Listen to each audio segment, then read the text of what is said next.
So for those who don't know too much about you, how about you give us a brief introduction of who you are and what you do?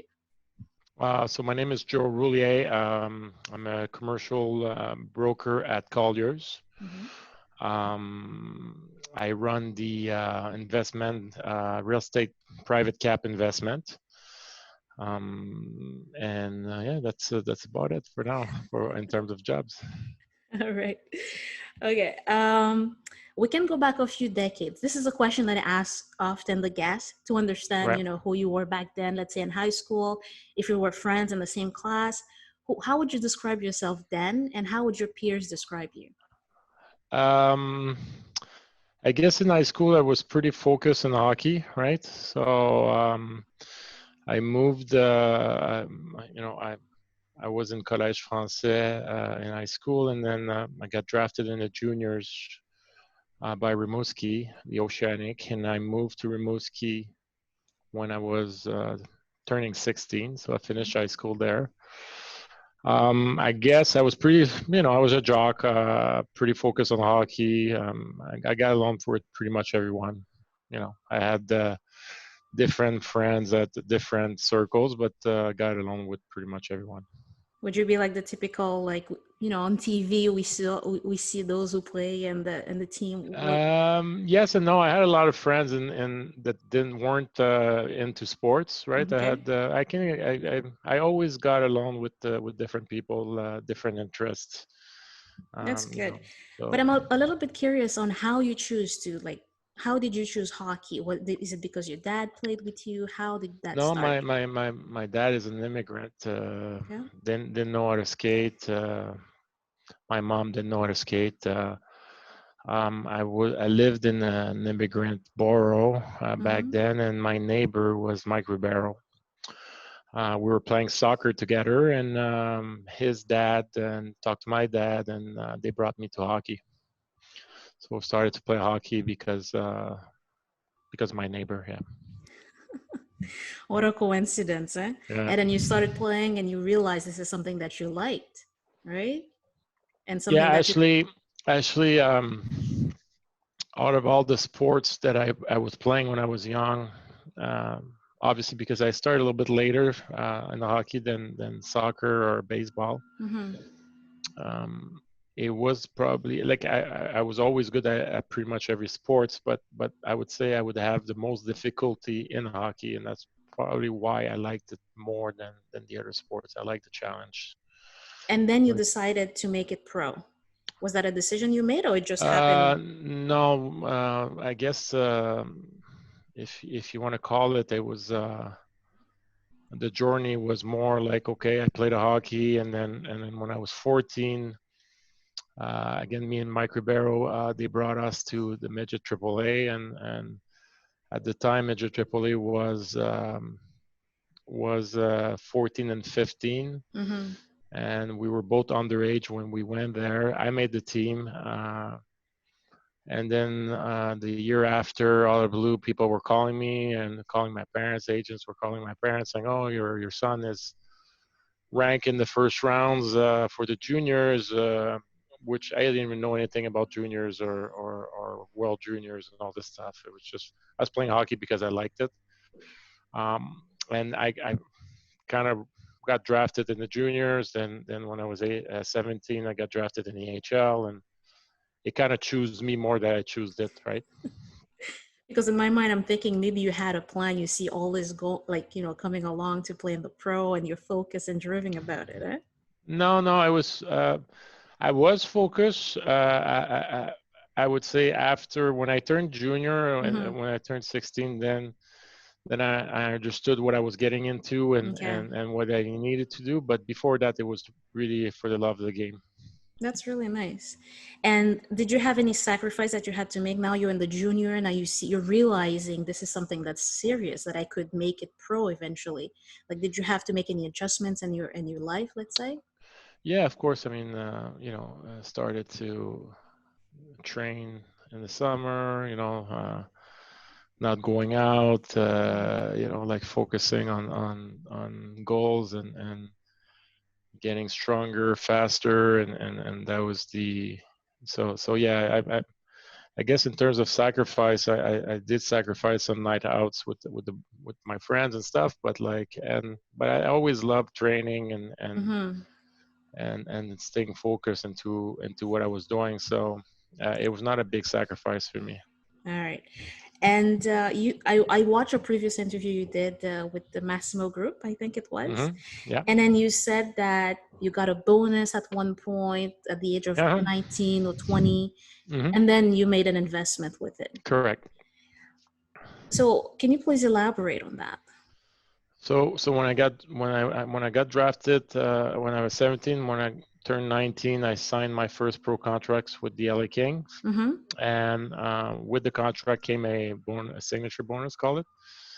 And then I invested in real estate right away instead of spending it on nice cars or going on vacations and stuff. And the reason was because my dad, um, on a much smaller scale, obviously, but always wanted to look at properties and try to buy properties, revenue Okay. properties. So that's how I got into it.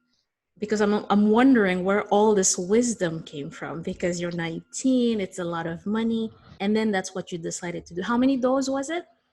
32 apartment That's on Le Plateau. So that's a huge investment. yeah, it was a big investment, but it's just like I was young. It's not like I needed the money. I didn't have a family to feed, and Mm-hmm. so it was really let's look at properties, what we can buy and what we can mortgage, and try But was it to. mostly your dad? Because I'm trying to understand how the process went. Like, did you need to go to the bank and for a loan because you're Mhm. young, eh? So you don't know all the details. So do you have to speak with? What was the process like? And yet you still have to play Well, it hockey. was obviously done in the summer, right? Okay. So because I didn't have to play it at that time, and Okay. I purchased it under a trust for the family, which my father was part of the trust and my mother was part of the trust, and they would manage the properties. They had a few properties already, so we just kind of growing the family portfolio. Okay, so they did have a few properties already. So it was not Correct. something it's like brand new to you. Okay. No. So that explains a lot because a lot of people like today on social media, they talk a lot about passive income. Because hmm back then, I'm sure it wasn't like that. There was no YouTube to No, no, no. It was talk about really, passive income. yeah, it was really the knowledge from my parents in terms of on my dad's side was more on maintenance of the building, and my Hmm. mom was more the economics. That's So really that's good. uh, that's how I looked at it. There's a lot of people, like for example, in their 30s right now, I mean, the 40s, watching this and that are interested in investing. You know? hmm Is now a good time to invest? And if somebody were to have money, let's say 50K in the bank, they have a good job and good credit, what would you suggest that they do with the money? I think right now is a great time to invest because the interest rates are so low. Mm-hmm. So borrowing money, even on long term, 10 years terms, it's still really cheap. Mm-hmm. So you don't need as much cash down to buy a bigger property. Mm-hmm. So yeah, it's a great time for that. In terms of investment, 50K, as long as my first reaction would be to do a stress test on the property. If what I mean by that is if the interest rates go up by a few points, to make sure that you're still covering the mortgage. Mm-hmm. So yeah, I mean, I would definitely, when you buy a passive income like this, and you look at the way I look at it, it's saying, look, I have 32 people living in my building that's going to work to pay my mortgage, right? Yeah, So you don't get rich quick with real estate, but you create wealth over time. definitely. And if you know how to leverage and mortgages your properties, over time you'll do well. Okay. Would you suggest that they start maybe with a two-door, a four-door, like a single home for as a Um, rental? a single as like for me, the stage that I am in my career, I would say, 8 units or 30 units is the same amount of work. Okay. So first you have to understand if you want to manage your own properties, because the call comes at midnight. There's no hot water. If you're managing, you have to get up and Yeah. figure it out, right? So it's not as easy as it looks like. Mm-hmm. On paper it looks, oh, it's great, but when it's below 40 and pipes are frozen, and there's a lot of work to be put in, right? So um, it depends. If you have a good job and you don't want to take care of it, I would definitely look at trying to get the property managed by someone else. Mm-hmm. But it depends on how much cash you have to, how much equity Yeah. that you have, how many doors you want to buy, what's your long term goals, Yes, exactly. So with COVID, so right, like, the positive side you're saying right now is that the interests are low. People, it's easier to maybe it's easier to Mm. borrow depending on the situation of the person. But in the next 2 years or so, do you see that the trend keeps going the same as with the interest rates? Well, I think the interest rates are going to slowly raise a little Mm-hmm. bit. We saw lately there was the first time in 7 years, I think they went up a few points. Okay. I think they go.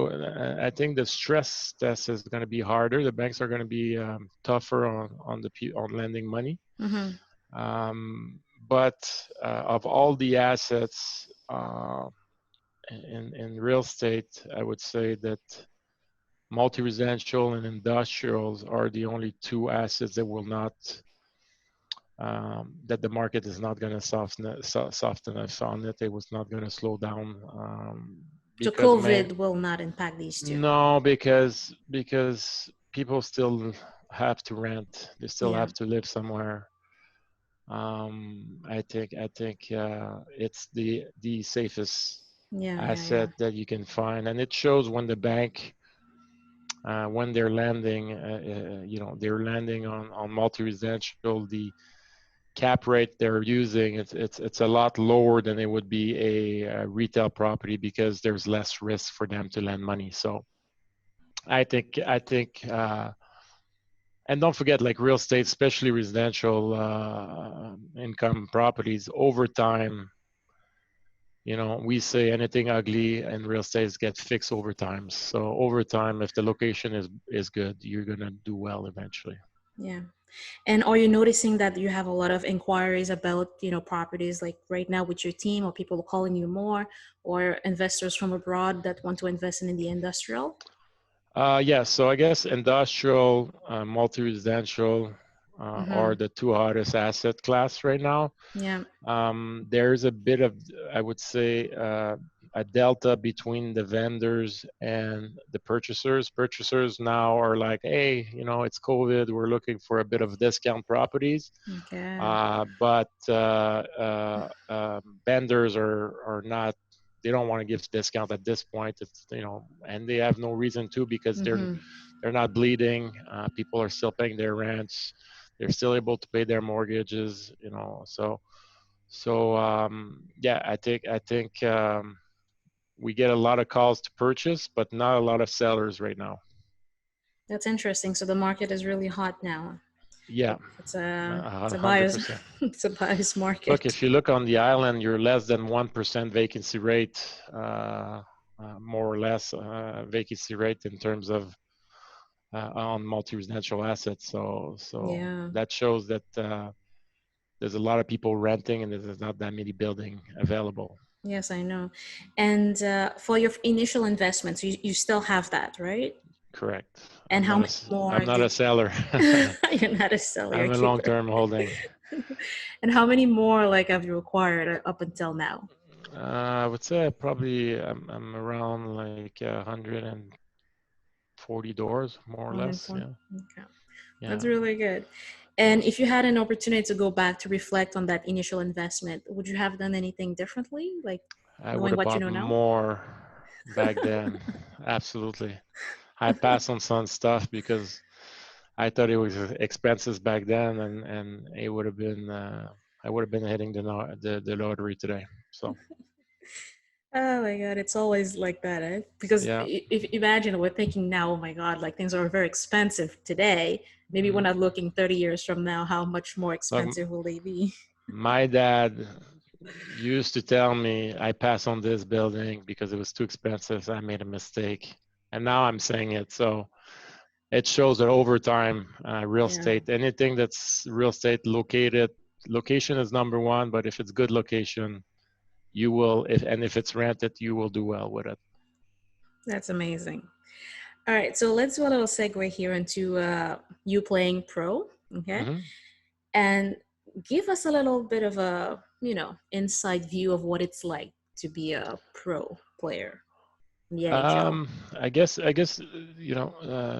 there's different time on during my career that Mm-hmm. like when you first turn pro, you're super excited. You're doing, you're accomplishing your dreams, and um, but also it comes with a serious amount of pressure. Mm-hmm. Like every year there's a new bunch of new players coming to take your job.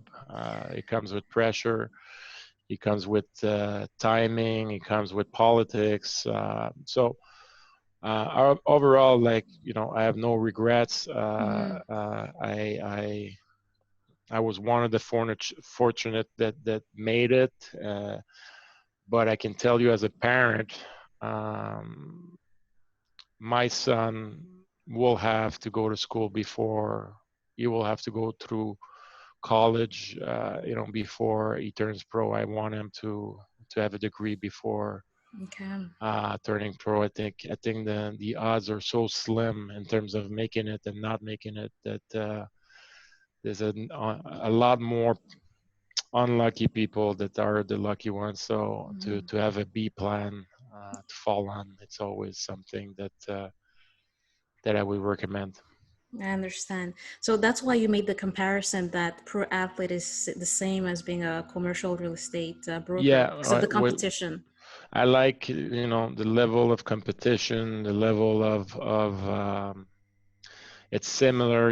We start the year with at zero with no salary. You're on commission base only, and Mm-hmm. and everything every year is start at zero, and we're a bunch of brokers out there trying to go get the mandates and make it happen. So that's the part I like. It comes with pressure. It comes with stress.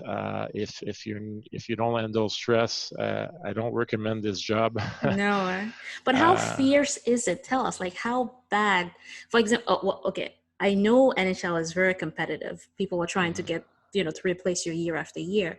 But if we're making the comparisons with what you're doing now, how much competition is that in the field today? Um, I would say like this, it's a different stress. Mm-hmm. Like it doesn't matter how much millions you sold or you made the year before. The stress starts on day one, and okay, I've sold nothing this year. Let's what are we doing? So Always hungry. yeah, I mean and you can talk to all the top guys in our Mm-hmm. business. It's the same for everyone. Like your start over, which is good because it keeps you on your toes as well. Mm-hmm. So I think in life, anything that becomes easy, that's when you get mistakes, you make Yeah. mistakes, and I think by the fact that we're just as good as your last deal and you start at the meter at zero like everybody else the following year, it's good pressure. Yeah, yeah, I But understand. if you don't, it's not for everyone. No, I understand. A lot of us, it takes a special breed to do that for sure. Entrepreneurship is not for everyone, and playing pro obviously is not for everyone either. Absolutely. How long did you stay in the NHL for? I played pro for, I would say 13 years, 13, 13 14 years. years. I was in the States for about 9 or 10, Mm-hmm. and then I went and played in Russia and Switzerland and No. Sweden. So I played a few years in Europe at the end of my career. Okay. So I had a good run, slowed down by injuries like anybody else, but Yeah. Is that why you overall, left? I left for two things. I was playing in Russia. I had two more years, 2 or 3 more years to my last deal. Mm-hmm. I needed a knee surgery. I had completely Okay. ripped the uh, the ligaments. It was 9 months rehab, which I could have been fine to start over, but I always told myself the day that I don't have that fire inside of me, and then it Yeah. becomes a job, or I don't have the will, or it's like a job for me, that I would stop, and I think I was at that point. So it was good time for me to stop.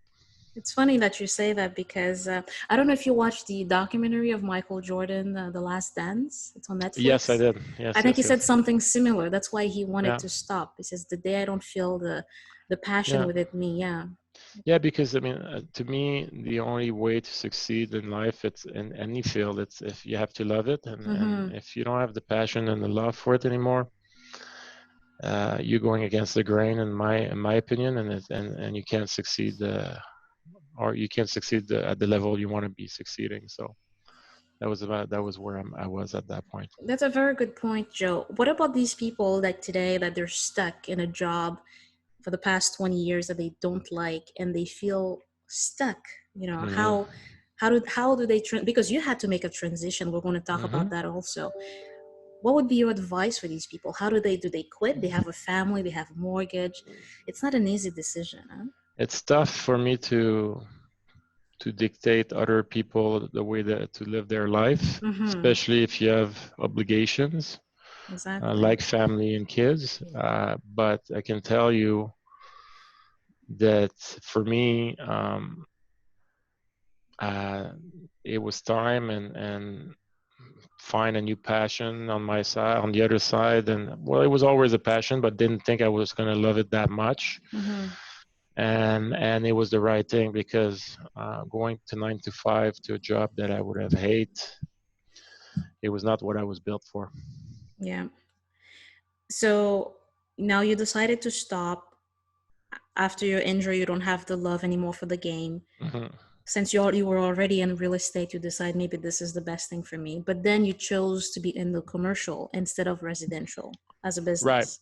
Yeah. So I went back to school in New York. Mm-hmm. I was studying finance there, and I Okay. started to work. At the time, I was still single.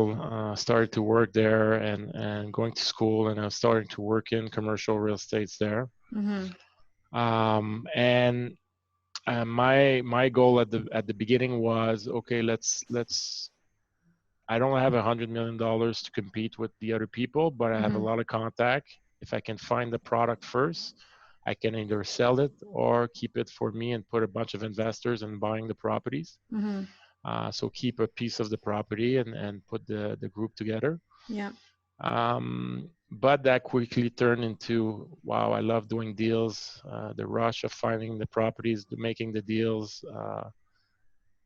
So that I call it the deal junkie in me, kind of like pushed me, and more towards a brokerage, Yeah. which I think I need to balance, or I do balance now, where I'm still taking care of growing my personal portfolio, Mm-hmm. but it takes so much times that, on my business side, that I got to be careful not to run too thin on fuel. I understand. What was one of the, I don't know, big mistake that you made when you first got into the industry? Was there any? Um, I think I was, a little too aggressive, and a little too quick to judge older peers in Okay. in my firm. I thought that I knew everything already because I knew how to count, and I quickly learned, lost some deals, but at the same time, that made me the broker that I am, because Mm-hmm. I made a lot of mistakes, and brokerage, real estate in general. That's you can't learn that in school. It's unfortunately it's experience and Mm-hmm. how to save deals and how to create solutions to save the deals and to get it through. And there's a lot of component to it, so a lot of different component to it. So I made all the mistakes that I had to make. Now I'm getting a little more mature and a lot more experience on my side. So I think I'm doing much better in terms of. I know I'm doing much better. I don't. I'm You're sure there's more. wiser. Wiser. I'm sure there's more to learn. And also learning that not everybody wants to be number one, and not everybody that's there's other people, different mentality It's that works true. on the same floors, and you can't, your drive cannot be their drives, and you have to learn how to deal with it. Like transition from sports to the corporate world. Is in sports, everybody wants to win the cup on day one, so we'll do Mm-hmm. whatever it takes to do it. But in corporate, you have the people that works from 9 to 5. They don't want to work. They don't want to get a call at 6, or they're not. So they don't want to return emails, or whatever it is. So you have to. That was something that I had to understand and Mm-hmm. get used to it, coming from a background where we all have the same goals. It's a very good point you made there. Yeah, it's true.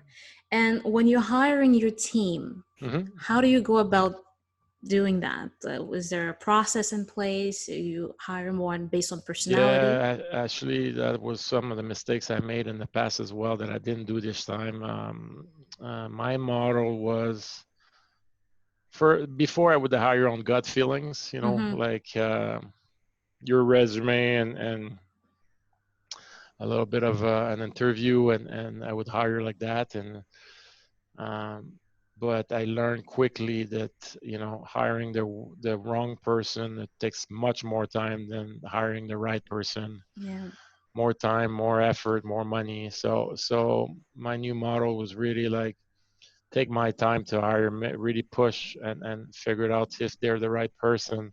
Mm-hmm. And when they do prove me this, then they have a chance to get on. And if it doesn't work, it's right away. I'll know in the first 3 weeks.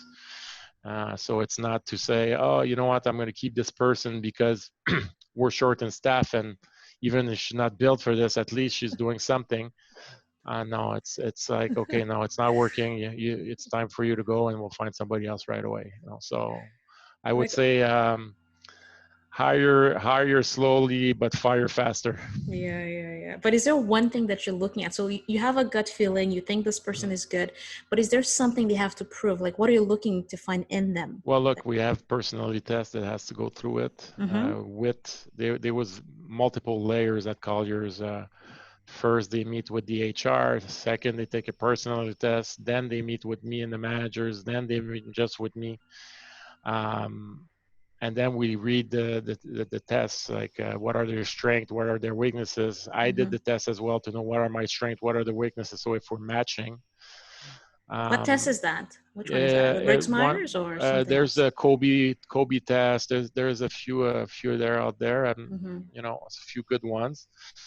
And obviously it has to have that hitch and Mm-hmm.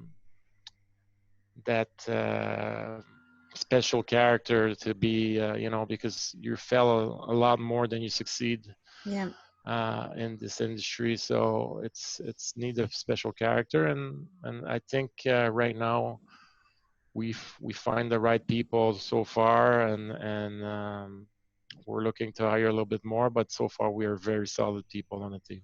that's very good. And what would you say your type of leadership is? So at this point of number one, leadership, and that's part of it. But at this point, it's really like go and get the business. I'm meeting the clients, convincing them to give me the mandate to put their property on the market. Look over all the files. If they run into problem, they come see me, or I go see them, and I figured out how to work it together. Mm-hmm. Making sure I have the right structure for them. Because in brokerage, you could be wasting a lot of times on things that are not necessary where you want to waste time on. So I give them a structure, give them they go to school, they go to a quick school that I pay for. Really? Yes, they have to go through the system, through that, and there's an established strategy that they have to follow. Yeah. They sign a contract with me. They agree to what their job is. I sign a contract with them to agree to what is my job, so everything is clear. Yeah, no misunderstanding, I understand. But Yeah, it's good that you invest for them, like in an extra course that maybe what is it? What is the it's a course teaching them though? it's a commercial real estate course about Okay. explaining different asset of different way to make money in the business, different way to do marketing, different way, and that's the course. I still have the same coach for years. That's the same program that I'm using. Mm-hmm. They're getting into this program, so they're going to be using all the same tools that I'm using. So they need to understand how it works, and it gives them a way to succeed. If they follow the structure and they have the right personality with it and they work hard, Mm-hmm. they will succeed. It's very good that you do that for them. That's So part of now, being the leader of the team. yes, exactly. So for those of you listening, now you know what Joe is all about when hiring. Right. And I had a question for you. You said something earlier about the juice, finding your juice again. And, because as an entrepreneur, it's a go, go, go, finding the deals. Some deals are lost. Hmm. How do you deal with, I'm sure there's a down moment entrepreneurs feel sometimes. How do you go back up the slope again? So I try to, being very structured with my Mm-hmm. business and my life. I wake up pretty early in the morning. I go to the gym early in the morning. I have a structure set for everything. So even though if it goes if it slows down a little bit, Mm-hmm. we analyze our numbers every week and we look at it, and we see, okay, well, why is this month we didn't do so well? We're looking, maybe I didn't do enough cold call, maybe I didn't send enough marketing, and we look what's not working and working, Okay. and then we adjust accordingly. So if one month you had four listings and you did, I don't know, like 600 calls, but then the next month you didn't have any listing, but you made only 200 calls. Well, maybe you have to bring your calls against to 600. Maybe that's Mm-hmm. why it's not like so. It's very it's based on the science. So uh, it's easy to figure out what we should adjust, and that way when you have a little down, then you can only, I mean, you can only blame yourself, right? Yes. So it's easy to blame everybody else, but when you have the numbers in front of you and you didn't do your calls and you didn't do this and do that and you didn't have any revenues, well, it's your fault. So you're trying not to get too high or too low, and try to stay in the middle and execute the plan. So it seems like what you're saying is that you have a system in place for your Mm-hmm. personal life when you wake up and do certain things, and Yeah. also for the business side, you Mm-hmm. measure your KPIs, how many calls we did last month, how Mm. many. Okay, so Yeah. those listening to think about the KPIs Yeah, that for so that you sure. make the best Set, decisions. set goals. How do we accomplish those goals? What are we doing to accomplish them? What's going to happen if it doesn't? We don't accomplish them. Like, Mm-hmm. we're very structured in that way. Because a lot of business owners sometimes they say, you know what, this month we're going to make X amount of money, but then there is no structure on how we're gonna get Yeah, there. it's one thing to put it up there. Mm-hmm. I'm a firm believer that you attract what you think in your life, but but you need to have a plan that Yeah. goes with it. I'm like, if I want to be Jack and I don't go to the gym, then the chance that I'm going to get there is slim, right? Even though if I'm saying every day, but if I have a program, a nutrition program, a gym program, and I rest and I do all this stuff, then you put the odds on your side. Definitely. But do you have all that? Do you have somebody Of helping you course. with all the different structure, nutrition, when you sleep and all that Yeah, stuff? yeah. I do nutritions. I do have my coach that go over my business on every other week.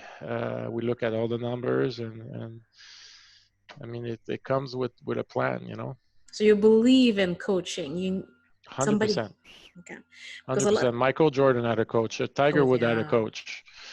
If these guys are on the top of their game and they have coaches, why should I not have a coach? Yeah. So Coming from a sports background, I think maybe you're stronger you have a strong belief in that even more than some other entrepreneurs with a different background that thinking 100%.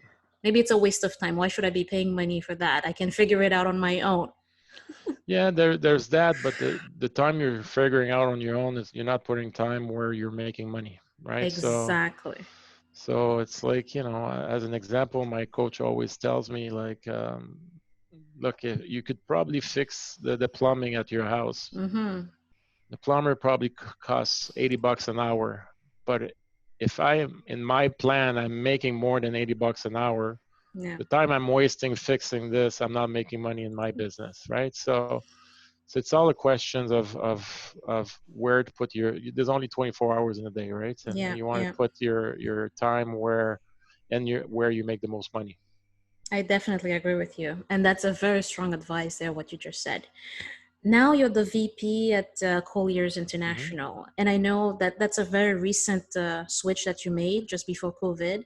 Was that a Hmm. good switch or was it a surprise after COVID happened? Uh, it was a really good switch for Yeah, me very good. in terms of um, they had the same vision than me. I needed someone that was gonna invest in me and believe in me that I can bring the investment department to a certain level. Mm-hmm. So just that on resources alone and the goals and the view of the company was all worth it for me to make the move.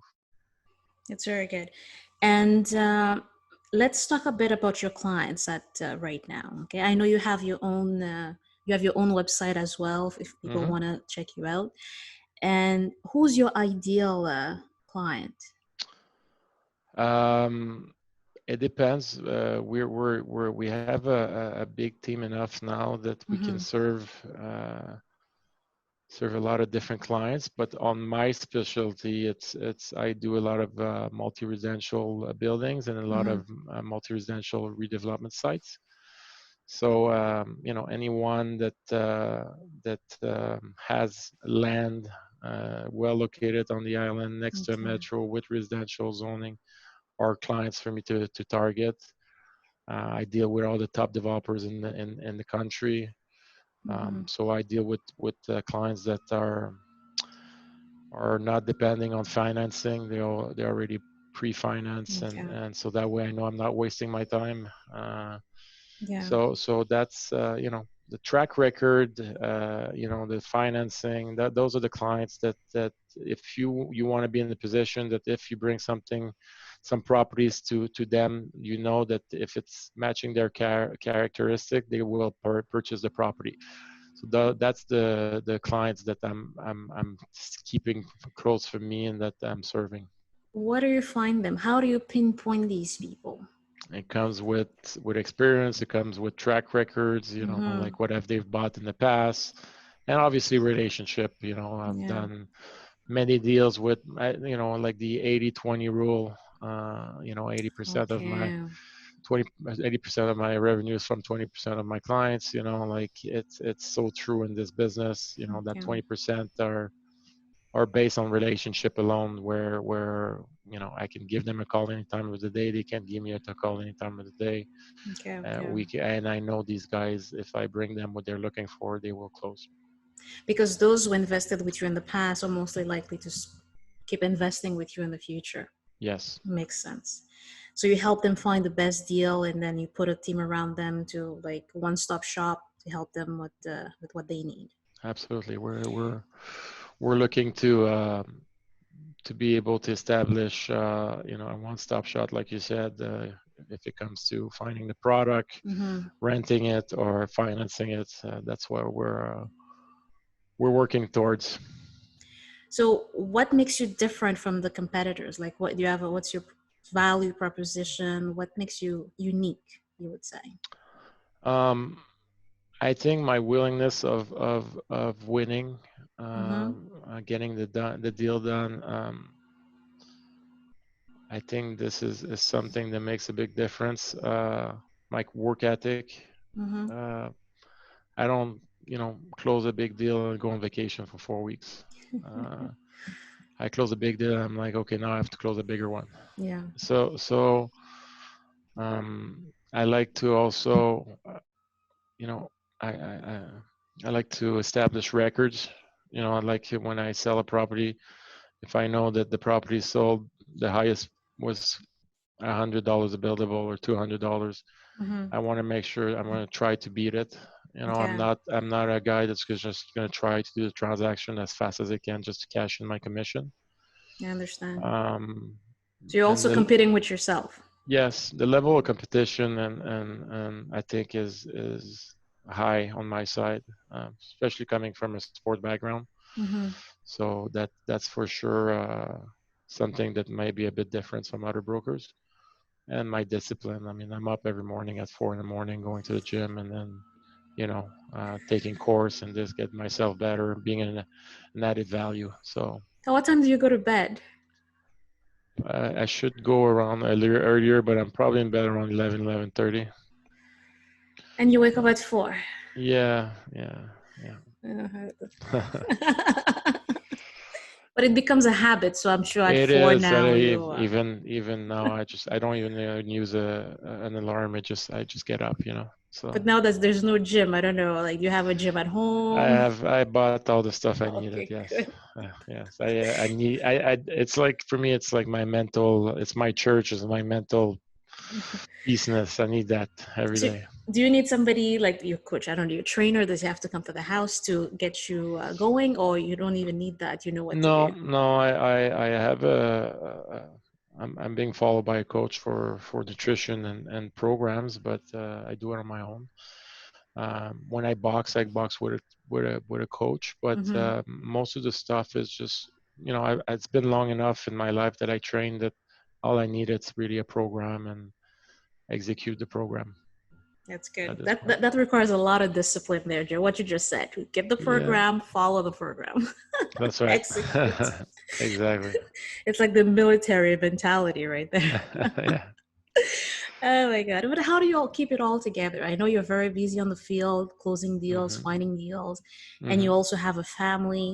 How hmm is that working out for you? Well, again, it's I think structuring it. Like Mm-hmm.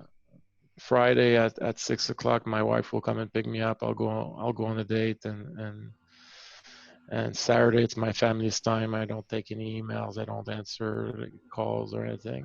Mm-hmm. Sunday I have breakfast with them, and Sunday afternoon I go back to work. So um, I'm very lucky. I have someone that understands my schedule and Yeah. my I guess my willingness to succeed. So on that side, I'm very lucky. I know that some people it would not be enough, but it works for us, So a good and that's the match. way that's the way it's working for us. Absolutely. That's very good. How many kids do you have now? One, One. one little Okay. one, 4 years old. 4 years old. Maybe Yeah, another one in the future. I don't know. we'll see. Yeah. So for you, you would say that another. So there is some kind of life balance. Like you Yes. do believe in that, unless, but it has to be structured in order for it to happen. Yeah. I mean, life balance on it might balance for the average person, probably not. Mm-hmm. But I put effort or spend a lot of times on things that are greater success, greater rate of success. So I spend times on stuff that I feel that will pay off. Yeah. Um, like I'm not just answering emails all day, Yeah. and it's very easy to be busy. Mm-hmm. It's another thing to be focusing on what makes you money. So I really try to really focus on, okay, what brings me money and how do I make more out of it. Um, and the other stuff I delegate. So Yeah. So you I run your think, business like the McDonald, let's say. You work on the business, but not in the business, basically. I mean, I have days that I work on, and I have days where I work in the business, which Hmm. I call it one is a free day. The free days is when I spend with my family and I don't answer. Then I Hmm. have the buffers days when it's working on the business. So anything that's social media with the team, or how do we structure the process, or all the stuff. And then I have the focus days when it's time to meet clients and closing and stuff like that we're focusing on. Yeah. Very impressive and very good insight there, Joe. And so I know you're very, based on what you said, you believe in coaching, personal Hmm. development, because that's what's going to get you to the next level. Yeah, And you do read a lot. What are yeah. some other things that you to do to stay sharp? So I try to I, I I jog about an hour and a half 4 times a week. Yes. During those 4 times, I listen to books, audiobooks. Mm-hmm. So I get up to date with my reading, call it reading or listening. And then if I really like the book that I listen to, then I'll go buy it and read it. Again? Yeah, because Well, listening. Yeah. a lot of the stuff, it's like they say, knowing it's not doing. Mm-hmm. So a lot of stuff you have to, okay, well, this I like the ideal of that book. What else I can, let's read it and see what I can adjust to my business. Okay. Um, but if you in one book, if you get one thing that can change your business, then Yeah. it's well worth it. There's a lot of different books out there, and as long as they're not all going to work for you, right? But if you find something that can work for you and you can implement it to your business, then it's a good thing. What's your favorite book? I have a lot of different favorite books. One of them. I guess for negotiation, never split the difference. That's Never split the difference. one of my favorite book. I love the Tiger Wood book. I also like the Michael Jordan, his coach wrote that book, as well as Fearless, I think, something like that. yes, Yeah. exactly. And I like the You Can Break Me as well. It's the story of a Marine guy that was overweight, and from the project that ended up making it against the odds. So Mm. there's those are either like motivation book or helps Strategy. books. Yeah. Yeah, so I like that kind of books. Yeah, I like Fearless. It was really good. Yeah, The trainer there is. I watched the yeah, documentary. I liked it. He did yeah, an interview with Patrick Bet David. That was a really good one. yeah, You watched that? You yeah, did? absolutely. Yeah, yeah, absolutely. All right. So before we finish, I just have a few more questions. I know you have to go. What would you say? Give me, like, let's say, three factors you would say that contribute to your overall success by now. Discipline, Mm-hmm. structure, Yep. and willingness to get better. Those are the probably three things that I'm taking note too. also helps me. Yeah. And if you could give your 20-year-old some advice in life in general, what would it be? um, to find what he loves, and to establish a plan and go for it. Good. Yeah. Sweet and simple. Yeah. And what's next for you, Joe, for the next 2 years or so? What's your plan? Um, I want to grow the business Mm-hmm. here. I want to grow my business as well, and I have another project that I want to establish that involves funds and investments. So can't really talk about it right now, but it's in the making.